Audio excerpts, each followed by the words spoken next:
لا إله إلا الله لا إله إلا الله لا إله إلا الله ما لنا رب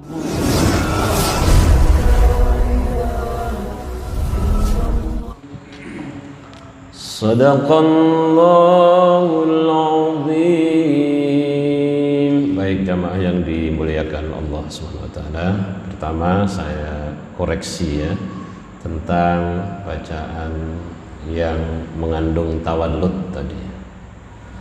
Tadi saya masih mendengarkan ya, di antara kita masih membaca tawallud misalnya israfana ya. Tolong dihindari itu. Wansurna ya, amrina misalnya, nggak boleh itu namanya tawallud, menambah suara.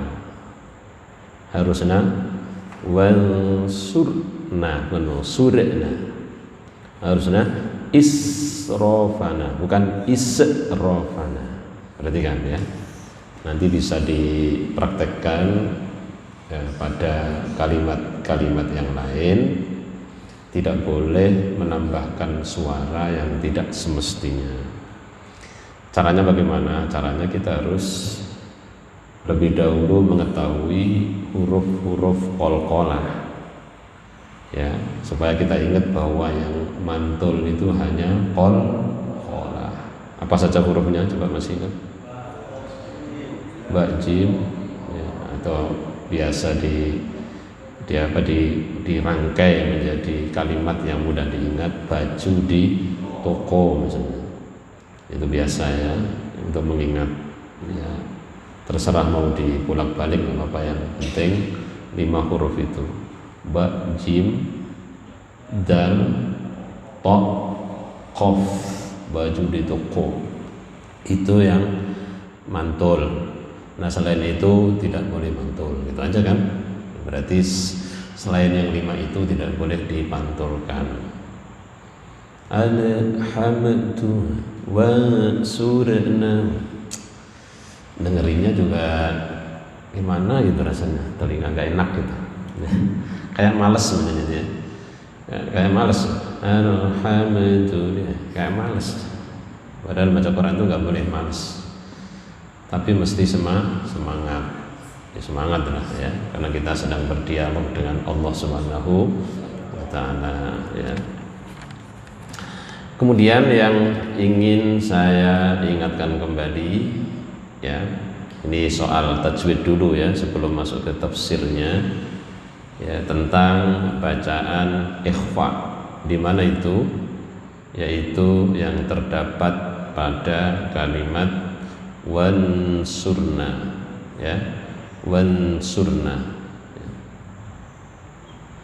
Di sini ada kalimat wathabbit aqdamana wansurna ya. Jadi nun ketemu shad. Masih ingat ini ikhfa, jenis ikhfa apa ini? Iya, ikhfa apa? Ikhfa dibagi menjadi 3. Pernah saya sampaikan di Masjid Brimob waktu itu, masih ingat? Ada ab'ad, ada ausat, ada aqrab ya.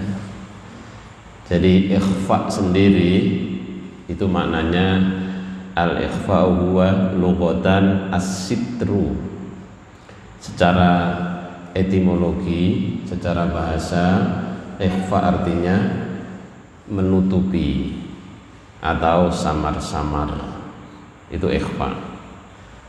Tolong ditulis secara etimologi, secara bahasa, secara lughat. Kalau kita santri kan harus secara lughat, lughatan wastilahan. Ada secara etimologi, ada secara terminologi. Nah, secara terminologinya bagaimana? Secara istilah wastilahan an-nutqu bil harfi bi sifatin bainal idhar wal idgham, yaitu mengucapkan huruf dengan sifat atau karakter antara bunyi idhar dan idgham, jadi tengah-tengahnya. arin anit tasydid, yang tanpa ada suara tasydid. Ma'a baqail gunnati, disertai dengan menjaga gunnah. Ada gunnahnya memang ikhfa itu. Fil harfil mukhfi, di dalam huruf yang diikhfakan. Huruf ikhfa ada berapa? 15 ya, dibagi menjadi 3 ya, 3 definisi. Tolong ya, kan hurufnya ada 15. Kalau di buku Hidayatus Sibyan dulu di tajwid ya, Sibdasana kam jadasya sumpot sama dan seterusnya. Itu lanjut gitu, kodok 5. Ada 15. Yang pertama adalah yang terkait dengan ikhfa'ul ab'ad.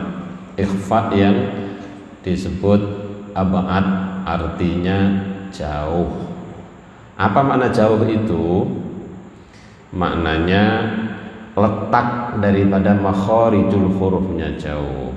Terdapat pada huruf apa? Pada huruf qaf dan kaf. Tolong ditulis, diingat-ingat. Qaf dan kaf. Ya. Mana letaknya qaf dan kaf? Ada di aqsal lisan. Ya, pangkal lidah. Ya, pangkal lidah. Ya. Itu ada di pangkal lidah. Ya.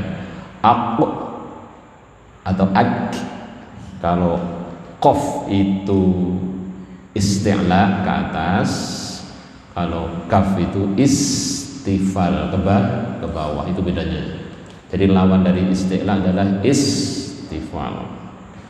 Ini harus diketahui nih, antum santri nggak ngerti ini kebangetan, nggak bisa jadi guru nanti. Minimal guru anak kita sendiri di rumah ya. Ya, kenapa? Karena antara bunyi nun sukun atau tanwin yang terkait dengan bacaan kan biasanya nun sukun atau tanwin. Nun sukun an in un, ya, letaknya ada di mana itu? Tanwin itu di lahmatul asnan, ya, di gusi atau daging yang ditumbuhi oleh gigi, ya, daging tempat tumbuhnya gigi seri. Nih atas ini gigi seri, ini gigi seri atas, ini bawah. Itu nun sukun. Jadi antara sini dan pangkal lidah jauh apa dekat? Jauh apa dekat? Jauh. Pangkal sama ujung kan jauh. Ya, maka disebut ab. Apa itu jauh? Ba'id, bu'dun, jauh. Ab'ad, lebih jauh ya, ab'ad. Ya. Kemudian ada ikhfa aqrab. Nah, ini segitu yang jauh, yang dekat dulu, baru nanti yang tengah-tengah ya. Ikhfaul aqrab. Ya. Kapan disebut ikhfa aqrab? Tatkala nun sukun atau tanwin bertemu ta, to dan dal. Nah, ta, to dan dal. Ini baca ikhfa ya, karena tadi kita berbicara mengenai ikhfa. Sekalian dan dituntaskan ya. Ikhfaul aqrab. Kenapa? Karena makharijul hurufnya berdekatan. Ya. Kalau nun atau tanwin di lahmatul asnan atau tempat tumbuhnya gigi, sementara ta, to dan dal di usulus sanaya as-sufla, ya, yaitu pangkal gigi seri bagian atas. Pangkal gigi seri bagian atas. Jadi seperti misalnya ta, nah, pangkal gigi seri bagian atas ya. Ta, to, da. Ta, to, da. At, ad, ya. Makanya di sini dekat, karena dekat dengan keluarnya nun sukun, ya. Jadi dekat sekali itu.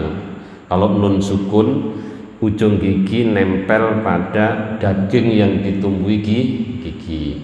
Nah, sementara ta, to dan dal ya ada di pangkal gigi. Jadi ya deket banget, makanya disebut aqrab. Nah, sekarang bunyinya ya.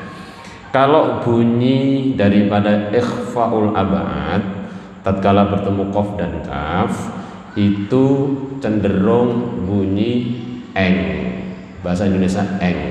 Ng itu bunyinya apa? Eng ya. Ya. Seperti misalnya min qabli ya, atau min qablu ya. Minka misalnya ya. Ketemu qaf dan kaf. Bukan eng bukan, tapi cenderung ke eng. Karena memang kalau tidak cenderung ke situ susah ngucapinnya. Dicoba aja, pasti susah. Karena memang karakter hurufnya seperti itu. Sementara kalau ketemu ta, to dan dal, maka bunyinya cenderung ke n. Bahasa Indonesianya n. Ya, n. Misalnya anta, kan n itu soalnya dekat nun ketemu ta. Kalau antum banyak anta nggak nyambung, maksain itu namanya nggak nyambung. Anta misalnya antum ya nggak enak juga dengannya sama. Anta itu ketemu ta. Misalnya ketemu to intoliku, ketemu to into, bukan into kejauhan, nggak bisa, nggak nyambung. Tapi kalau into nyambung, ketemu to. Misalnya ketemu dal anda, kalau antum baca anda enak nggak? Ya nggak enak, memang nggak nyambung. Kalau nggak nyambung itu nggak enak, nggak nyambung kok enak, nggak nyambung ya, nggak enak. Anda. Nah, sekarang yang ausat ya, ausat hurufnya banyak ya, termasuk fa, jim, dzal, zai, sin, shin, shad, dhad, dha, fa ya. Ya.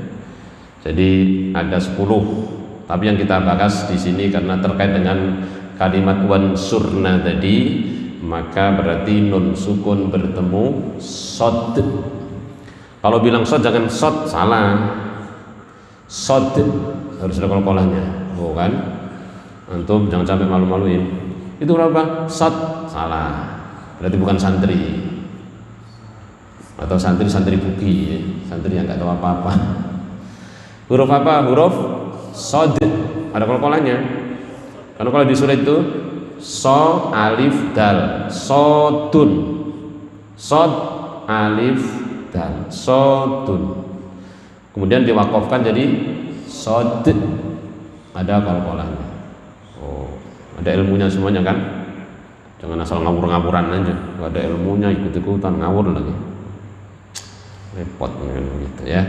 Nah, di sini wansurna, tidak ke eng, tidak ke n, tengah-tengah, makanya disebut ausato, wasatun, ausat, tengah-tengah, bainal eng wal n, antara eng dan n. Bunyinya wansurna. Nah, wansurna, coba sama-sama wansurna, sama-sama. Iya, wansur. Jadi ketika